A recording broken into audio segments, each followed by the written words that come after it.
मागच्या व्हिडिओ लेक्चरमध्ये आपण अनिवार्य पर्यावरण अभ्यास या विषयामध्ये चौथं प्रकरण जे जैविक विविधता आणि त्यांचे संवर्धन हे प्रकरण आपण मागच्या व्हिडिओ लेक्चरमध्ये अभ्यासले होते. जैविक विविधता त्यांचे संवर्धनासाठी काय काय उपाययोजना कराव्या लागतात, कोणते कोणते प्रकारचे जैविक घटक कशा प्रकारे कोणत्या कोणत्या प्रदेशात कोणत्या परिस्थितीमध्ये वास्तव्य करत असतात, प्रत्येक जीव कोणत्या जीवावर अवलंबून असतो, त्याच्या गरजा, त्याचं उदरनिर्वाह किंवा त्याची भूक हा कशा प्रकारे तो भागवण्याचा प्रयत्न करत असतो. त्याचबरोबर भारतातील आणि जगातील जैविक भौगोलिक प्रदेशांचे वितरण, प्रत्येक प्रदेशामध्ये कशा प्रकारची जैविक विविधता आढळून येते, कोणत्या ठिकाणी प्राणी संपत्ती आहे, वनस्पती संपत्ती आहे, प्रत्येक प्रदेशांचं विभाजन, त्या ठिकाणी असलेली विविधता, त्यांचं महत्त्व, पर्यावरणाशी असलेला त्यांचा घनिष्ठ संबंध, त्याचबरोबर भारतातील काही अभयारण्ये, प्राणी संग्रहालय भारतात किंवा जगामध्ये कोणत्या कोणत्या ठिकाणी आहेत, या सर्वांची माहिती आपण मागच्या प्रकरणामध्ये जैविक विविधता आणि त्यांचे संवर्धन या प्रकरणात किंवा या विषयामध्ये आपण पूर्णपणे ती समजून घेतली. कसे कसे कायदे या पर्यावरणात असलेल्या सर्व जैविक घटकांच्या सुरक्षित आणि संवर्धनासाठी उपयोगात आणले जातात. त्या कायद्यांचं काही जण उल्लंघन करतात, काही कायदे चांगल्या प्रकारे पाळत असतात. अशा प्रकारचे विविध कायदे, मग 1972चा कायदा असेल, 1980 किंवा 86चा कायदा असेल, ह्या सर्व कायद्यांचा अभ्यास आपण मागच्या व्हिडिओ लेक्चरमध्ये जाणून घेतला. आपल्याला परिस्थिती समजून त्या गोष्टीचं अवलोकन करायला सोपं जाईल की नेमकं जैविक विविधता आणि त्यांचे संवर्धन करण्यासाठी मानवाला किती महत्त्वाचं पाऊल उचलावं लागतं आहे, मानवाला काय काय करावं लागतं आहे, दिशाभूल होणाऱ्या लोकांना किंवा दिशाहीन झालेल्या लोकांना योग्य दिशा दाखवून त्यांना पर्यावरणातल्या सर्व नैसर्गिक आणि जैविक घटकांचं संवर्धन आणि संरक्षित ठेवण्याकरता काय कडक पावलं उचलायला पाहिजे, या सर्व गोष्टींच्या बाबतीत इत्थंभूत माहिती आपण मागच्या चौथ्या प्रकरणामध्ये जाणून घेतली. आणि त्या अशा विविध मुद्द्यांच्या आधारे किंवा काही बाबी समजून आपण हे प्रकरण मागच्या व्हिडिओ लेक्चरमध्ये आपण पूर्ण केलेलं आहे.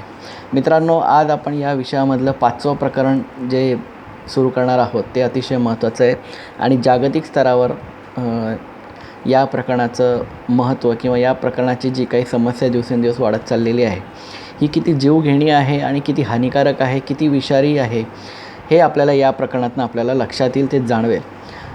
आज आपण ज्या प्रकरणाला सुरुवात करणार आहोत, अर्थात या प्रकरणाचं म्हणजे 5व्या प्रकरणाचं जे नाव आहे ते म्हणजे मित्रांनो प्रदूषण, अर्थात पोल्युशन. आपल्याला 12वीपर्यंत ज्या विविध घटकातून आपण पर्यावरणाचा जो काही अभ्यास केलेला आहे, त्या अभ्यासामध्ये अनेक घटक येतात आणि प्रत्येक घटकांची कशा प्रकारे अंमलबजावणी केलेली आहे, त्याची परिणामकारकता, त्यांची समस्या किंवा त्याची उपयोगिता कशा प्रकारची आहे, समस्या घडल्यानंतर लागलीच तातडीने काय उपाययोजना करायला पाहिजे, या सगळ्या गोष्टी आपण 12वीपर्यंत काही प्रमाणामध्ये जाणून घेतलेल्या आहेत, त्या समजून घेण्याचा प्रयत्न केलेला आहे. अर्थ एकच आहे, उद्देश एकच आहे की आपल्याला आपल्या हातून जे काही घडत चाललेलं आहे, जे काही नष्ट होत चाललेलं आहे ते होऊ नये आणि त्यांची काळजी राखली जावी. आणि याच हेतूने किंवा याच उद्देशातून आपल्याला स्वतःला स्वावलंबन बनवून पर्यावरणातल्या निसर्गातल्या सर्व गोष्टींचं आणि घटकांचं संतुलन राखण्याच्या पलीकडे आपल्याला दुसरं काहीही करावं लागणार नाही. तर मित्रांनो, प्रदूषण हा सर्वात महत्त्वाचा आणि अतिशय संवेदनशील घटक हा किंवा विषय किंवा किंवा हे जे प्रकरण आहे, या प्रकरणामध्ये नावावरून आपल्या लक्षात आलं की हां सर, आता प्रदूषण शिकवणार म्हणजे काय असणार आहे, काही विशेष नाही आहे, विविध प्रकारचे प्रदूषण आहे, आम्हाला माहिती आहे. सर, हवेचे प्रदूषण असते, वायूचे प्रदूषण असते, काय होतं त्याच्याने, हवेच्या प्रदूषणाने काय होणार आहे, आजार होतात, नंतर मृत्युमुखी पडतात, कार्बनचं प्रमाण वाढतं, असे अनेक गोष्टी तुम्ही आम्हाला सांगणार आहे, ते आम्ही ऐकलेलं आहे. मित्रांनो, हे जरी तुम्ही ऐकलं असेल तरी आपल्याला काही गोष्टी जाणून घेणं फार महत्त्वाचं आहे. मग जाणून घेण्यामागचं कारण असं आहे की आपली जी काही लोकसंख्या जगामध्ये, देशात नाही जगामध्ये जी वाढत चाललेली आहे, प्रामुख्याने ज्या प्रदेशामध्ये ज्या ठिकाणी सर्वात जास्त लोकसंख्या वाढते, म्हणजे साधारणतः विषुववृत्तीय प्रदेशांवर किंवा मध्य आशिया, मध्य आफ्रिका आणि मध्य अमेरिका या विषुववृत्ताच्या मधोमध असलेल्या प्रदेशांमध्ये दिवसेंदिवस वाढत असलेली लोकसंख्या म्हणजे दिवसाला 40,000 अपत्यांचा जन्म जर प्रत्येक देशामध्ये होत असेल किंवा 4,00,000 अपत्यांचा जन्म जर होत असेल तर कुठेतरी ही विचार करण्यासारखी गोष्ट आहे की त्या ठिकाणी या लोकसंख्येला गरजा पूर्ण करण्याकरता किती धडपड करावं लागत आहे, किती संघर्ष करावा लागत आहे. आणि दिवसेंदिवस ह्या लोकसंख्येला क्षणिक अशा गोष्टींची सवय लागलेली आहे जेणेकरून लगेच ते त्यांना मिळेल, लगेच त्यांना त्यांचा फायदा होईल. त्याचा वापर करून झाल्यानंतर ती गोष्ट लगेच फेकून द्यायची. म्हणजे क्षणिक सुखाची जी काही सवय आताच्या लोकसंख्येला किंवा लोकांना लागलेली आहे ही कुठेतरी जीवघेणी ठरत आहे, कुठेतरी हानिकारक ठरत आहे. आणि याच जीवघेणी परिस्थितीतून आपल्याला स्वतःला आणि मानवाला परिणामी विषुववृत्तीवर असलेले जे काही प्रदेश आहे, जे सर्वात जास्त लोकसंख्येचे प्रदेश म्हटले जातात, या लोकांना आपल्याला बाहेर काढायचं आहे. आणि अशा प्रकारची अवेअरनेस, अशा प्रकारचं किंवा एक चांगल्या माध्यमातून जनजागृती करून, समुपदेशन करून की अशी समस्या जी निसर्गामध्ये कधीही निर्माण झाली नाही परंतु या 100 वर्षामध्ये ती निर्माण होत आहे, ती दिवसेंदिवस वाढत आहे, या समस्येला कुठेतरी आळा बसला पाहिजे, ती कुठेतरी थांबवली गेली पाहिजे. म्हणून मानवाचं उचललेलं पाऊल हे कुठेतरी डगमगतं आहे, ते कुठेतरी मागे सरकतं आहे. मानवाने घेतलेला निर्णय हा कुठेतरी असफल होत आहे. म्हणून सर्वांच्या एकत्रितपणाने किंवा सामोपचाराने येऊन कुठेतरी आपण हे कार्य चांगल्या प्रकारे करायला पाहिजे की जेणेकरून कुठल्याही प्रकारची नैसर्गिक आपत्ती, नैसर्गिक घटकांची समस्या किंवा असंतुलन निसर्गामध्ये होणार नाही. खूप मोठे मोठे कार्य, खूप मोठं काम NGOच्या मार्फत, संस्थेच्या मार्फत होत चाललेलं आहे. सर्वात महत्त्वाचं असं आहे की भारतामध्ये म्हणजे सर्वात जास्त लोकसंख्या आपल्या भारत देशामध्ये आहे. चीन या पाठोपाठ आपल्या देशाची लोकसंख्या क्रमांक आपला लागतो. कुठेतरी एवढं शिकून झाल्यावरसुद्धा लोक निरक्षरप्रमाणे वागत आहेत. त्यांना सर्व कळतं आहे, समजतं आहे, जाणवतं आहे, तरी लोक दुर्लक्ष करत आहे, नजरअंदाज करत आहे. असं न करता जर काटेकोरपणे त्याचं पालन करून ती गोष्ट जर लक्ष देऊन ऐकली, केली आणि त्याचं नियोजन पद्धतीने वापर केला तरच निसर्गातल्या सर्व घटकांचं जे काही समायोजन आहे की जे विभाजन आहे हे संतुलित राहील आणि कुठे ना कुठे याचा फायदा त्या ठिकाणी किंवा त्या देशात, त्या प्रदेशामध्ये राहणाऱ्या मानवाला होईल. प्रदूषण ही समस्या नाही आहे. प्रदूषण ही काही आपत्ती नाही आहे. प्रदूषण ही काही घटना नाही. प्रदूषण मानवाने निर्माण केलेलं एक आजार आहे. प्रदूषण ही एक मानवाने निर्माण केलेला एक आजार आहे. तो मानवानेच निर्माण केलेला आहे आणि तो मानवालाच मारत आहे. आणि परिणामी मानवाला मारत असताना तो निसर्गातल्या कितीतरी जैविक घटकांचा सुद्धा विनाश करत आहे. या मानवाने निर्माण केलेल्या प्रदूषित घटकांमुळेच कितीतरी लोकांचं आयुर्मान म्हणजे जे योग्य आयुष्य असतं, जे मिळणारं आहे ते सुद्धा कमी झालेलं आहे, कमकुवत झालेलं आहे.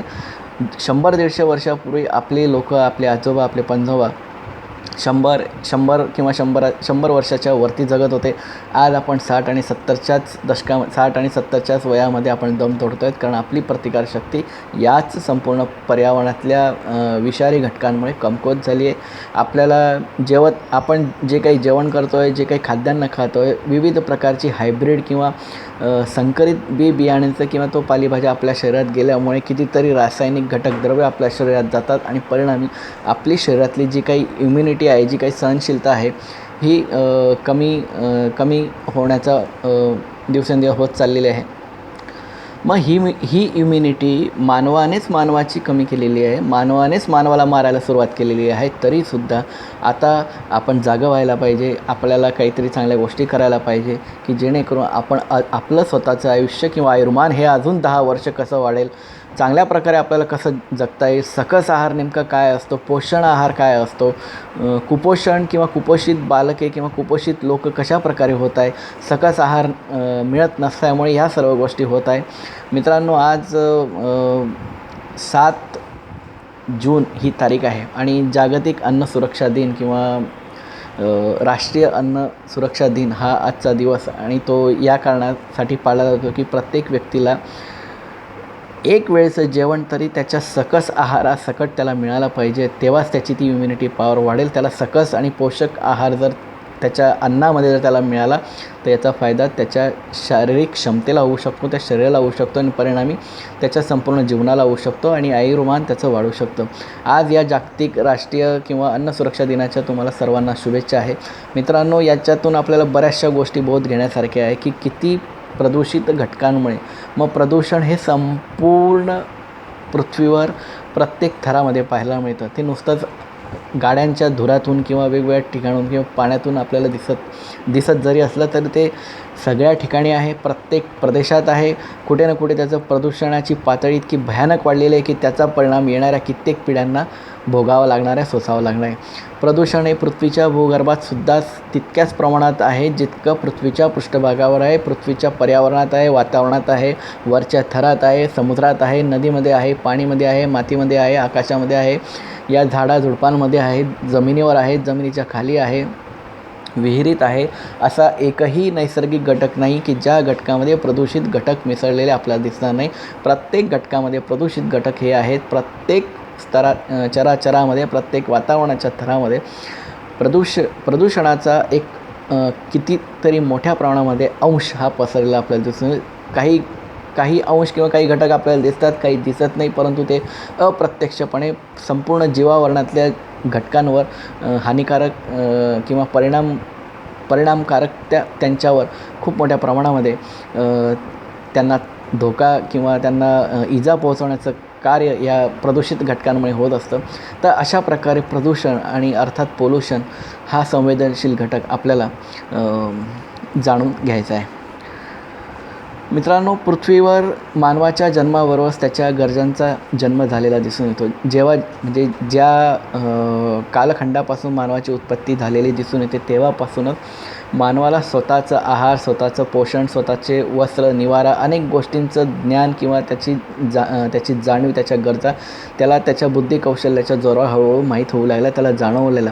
त्याच्या हुशारीच्या बळावर त्याने अनेक प्रकारचं कार्य केलं. अनेक उपजीविका भागवण्याकरता, परिवार वाढवण्याकरता अनेक गोष्टींचा वापर केला. निसर्गातील घटकांचा, अनेक झाडं कापून ती नष्ट करून स्वतःची उपजीविका जगवली, ती वाढवली. परिवारातल्या सदस्यांना त्यांचं पोट भरता आलं.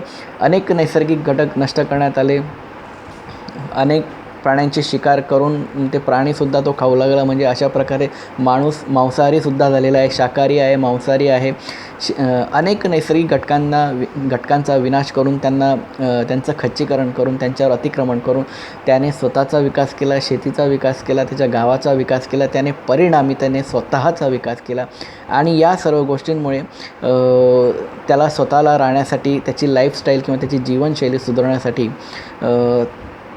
तीही व्यवस्था त्याने भविष्यात काही कुठल्याही प्रकारची कमतरता जाणवू नये म्हणून ही व्यवस्थासुद्धा त्याने केली. म्हणजे विचार करण्यासारखी गोष्ट आहे की मानव किती हुशार आहे, किती चतुर आहे आणि हुशारीच्या बळावर त्याने कशा प्रकारे निसर्गात असंतुलन निर्माण केलेलं आहे.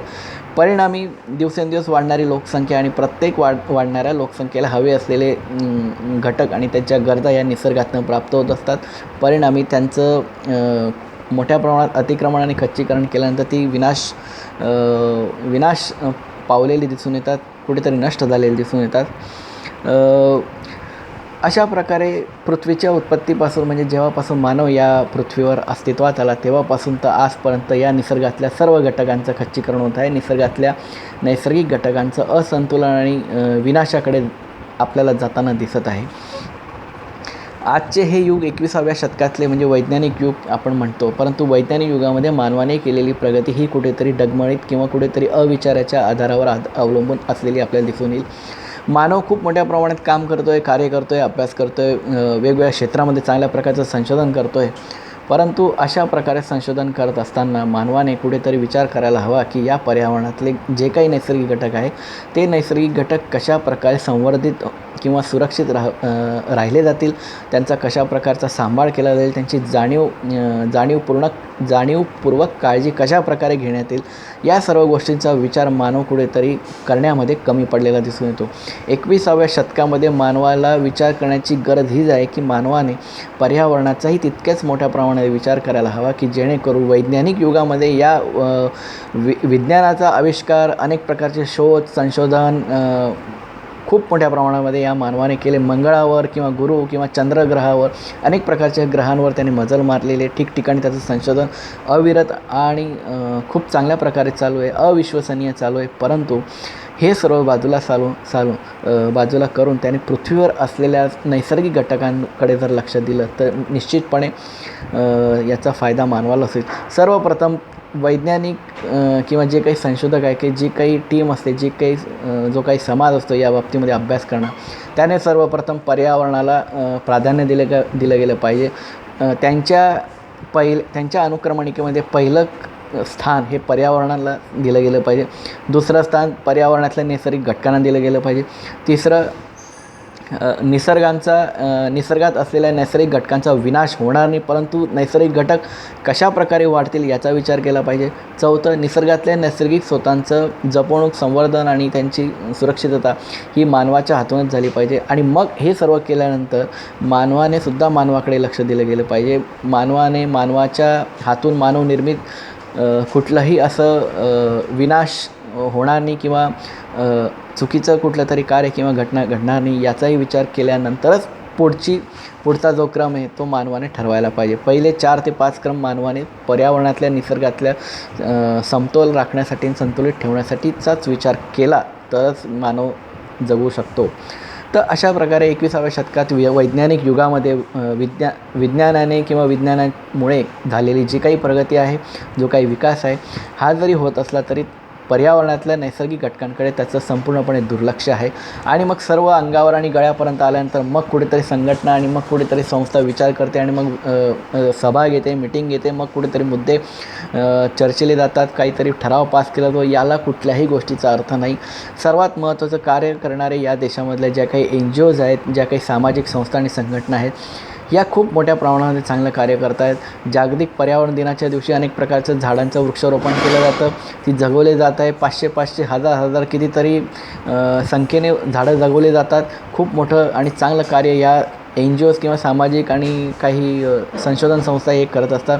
ग्रामीण भागातल्या लोकांचा या पुढाकारानेच ह्या सगळ्या गोष्टी होत आहेत आणि त्या अतिशय चांगल्या आहेत. तर मित्रांनो, अशा प्रकारे या सर्व घटना आणि गोष्टी आपल्याला समजून घेण्याचा आपल्याला प्रयत्न करता येईल. मानवाने जे काही केलं आहे ते शेवटी त्याचा कुठे ना कुठे विनाश होतो, ते कुठे ना कुठे नष्ट होतं. एक प्रदूषणाच्याही बाबतीमध्ये एक अशीच संकल्पना आहे आणि असाच एक शब्दप्रयोग आहे. जे काही मानव निर्माण करतो ते कुठे ना कुठे नष्ट होत असतं. मग ते त्याच्या हातून होतं किंवा ते नैसर्गिक घटकातून ते नष्ट होत असतं. एक म्हण आपल्याला परिचित आहे, अति तिथे माती. म्हणजे काहीही झालं तरी त्याने माती खाल्ली किंवा त्याचं सगळं ते मातीमध्ये नष्ट होतं.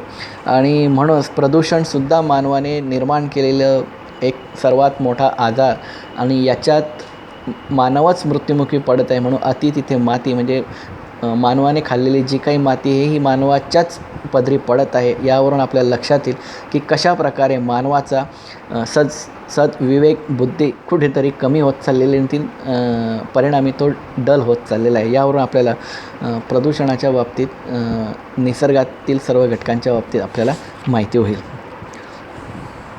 मग प्रदूषण या शब्दाचा अर्थ आणि संकल्पना आपण जाणून घेऊ. सर्वसामान्यपणे प्रदूषण म्हणजे काय? आपल्याला माहीत आहे की निसर्गातल्या अनेक नैसर्गिक घटकात किंवा अनैसर्गिक घटकामध्ये म्हणजे मानवनिर्मित किंवा मानवाने सुद्धा निर्माण केलेलं प्रदूषण आहे. निसर्गामध्ये सुद्धा काही प्रमाणात प्रदूषण होत असतं, परंतु निसर्गातलं होणारं जे काही प्रदूषण आहे ते मानवानेच तयार केलेलं आहे. आणि याच्यातलं जो मानवाचा जो काही हिस्सा आहे तो जवळजवळ 80 ते 90% आहे. आणि या हिस्सेमुळे, या भागीदारीमुळे प्रदूषणात दिवसेंदिवस वाढ ही होत चाललेली आहे.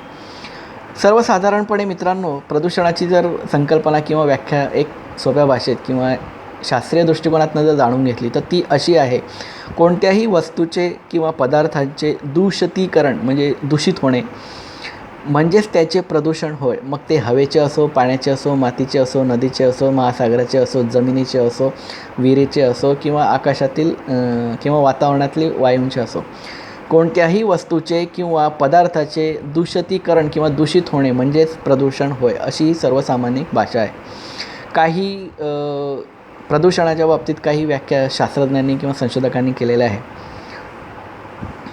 लॉर्ड केनेट हे पर्यावरणातल्या प्रदूषणाची व्याख्या अशी करतात की पर्यावरणात अशा तत्वांच्या व ऊर्जेच्या अस्तित्वात प्रदूषण असे म्हणतात की जे मानवाद्वारे निर्माण केले आहेत, ज्याच्या उत्पादनाचा उद्देश आता संपला आहे व जे अचानक शिल्लक राहिलेत किंवा मानवाच्या आरोग्यावर अत्यंत हानिकारक परिणाम करत आहे, अशा घटकाला प्रदूषण असं म्हणतात. असं कोण म्हणतं आहे? लॉर्ड केनेट हे आपल्याला व्याख्येमध्ये सांगत आहेत.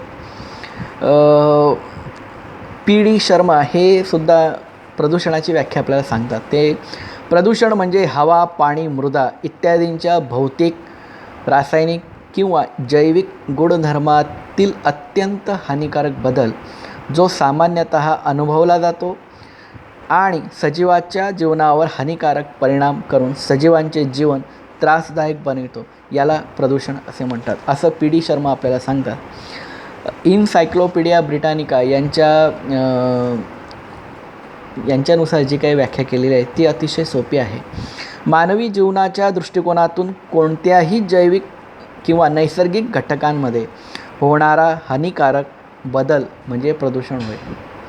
मानवी जीवनाच्या दृष्टिकोनातून कोणत्याही जैविक किंवा नैसर्गिक घटकांमध्ये होणारा हानिकारक बदल म्हणजे प्रदूषण होय, असं इनसायक्लोपीडिया ब्रिटानिका यांच्या मते ही व्याख्या म्हणजे सरळ आणि सोपी प्रदूषणाची व्याख्या आपल्याला लक्षात येईल.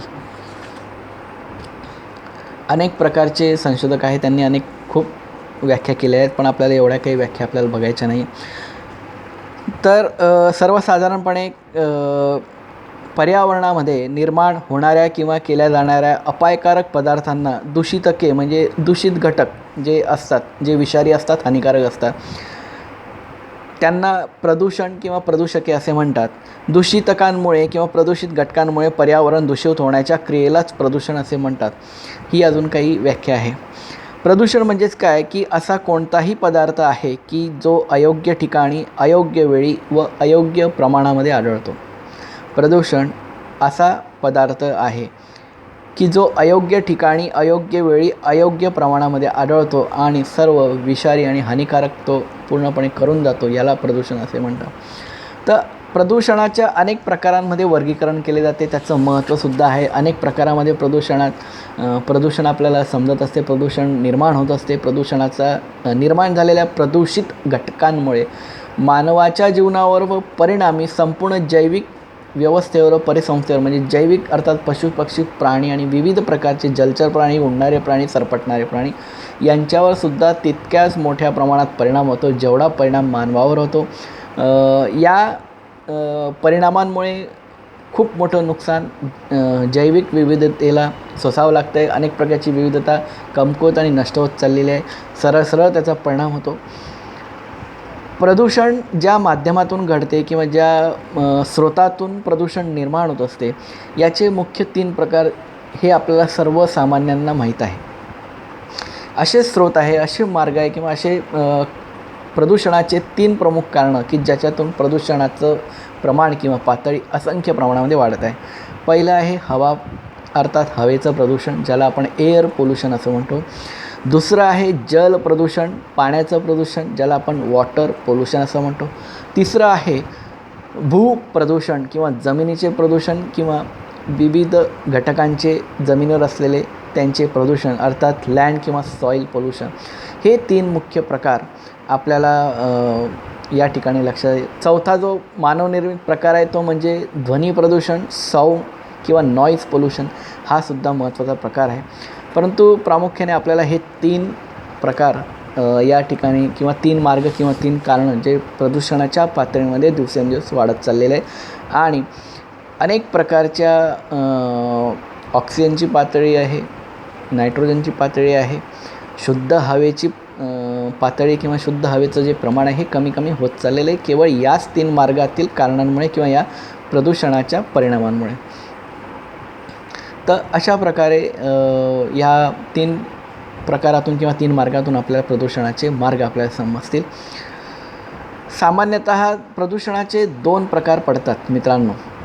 एक नैसर्गिक प्रदूषण आहे आणि दुसरं आहे सांस्कृतिक प्रदूषण. नैसर्गिक प्रदूषण म्हणजे निसर्गातील घटकातून निर्माण होणारं नैसर्गिक किंवा निसर्गनिर्मित प्रदूषण. उदाहरणार्थ ज्वालामुखीच्या उद्रेकातून निघणारा किंवा निर्माण होणारा लावा जो ज्वालामुखीच्या तोंडातून बाहेर पडतो, विविध प्रकारचे वादळं आहेत, चक्रीवादळं आहेत, सुनामी लाटा आहेत, असे असंख्य आपत्तीजनक परिस्थिती आपल्याला माहिती आहे. याच्यातनं सुद्धा खूप मोठ्या प्रमाणामध्ये प्रदूषण हे होत असतं आणि त्यामुळे याचा परिणाम सरळ संपूर्ण मानवाच्या व्यवस्थेवर होत असतो. याला नैसर्गिक प्रदूषण असं म्हणतात. दुसरं जे आहे ते म्हणजे सांस्कृतिक प्रदूषण. सांस्कृतिक अर्थात मानव आणि मानव निर्मित किंवा मानवाशी संबंधित, मानवाशी निगडीत. उदाहरणार्थ ध्वनी प्रदूषण हे सांस्कृतिक प्रदूषण म्हटलं जातं. वेगवेगळ्या ठिकाणी मानवनिर्मित कचऱ्यांचं प्रदूषण आहे. विविध प्रकारचे मानवनिर्मित कचरा अर्थात इलेक्ट्रॉनिक कचऱ्याचं प्रदूषण आहे. मानवनिर्मित प्लॅस्टिकचा कचऱ्याचं प्रदूषण पाहायला मिळतं. मानवनिर्मित असंख्य अशा घटकांचं प्रदूषण जे मानवाने निर्माण केलेलं आहे, मानवाच्या हुशारीवर व बुद्धी कौशल्यावर, हे प्रदूषण सामाजिक आणि सांस्कृतिक प्रदूषणामध्ये येतं. आणि म्हणूनच अशा प्रकारे आपल्याला सांस्कृतिक आणि सामाजिक प्रदूषण, त्याचा अर्थ आणि त्याची संकल्पना ही आपल्याला कळेल. अशा प्रकारे 2 प्रकार, नैसर्गिक आणि सांस्कृतिक प्रदूषण, आपल्याला लक्षात येईल. याच्यानंतरचा जो पुढचा भाग आहे मित्रांनो, तो आपण पुढच्या व्हिडिओ लेक्चरमध्ये घेऊया.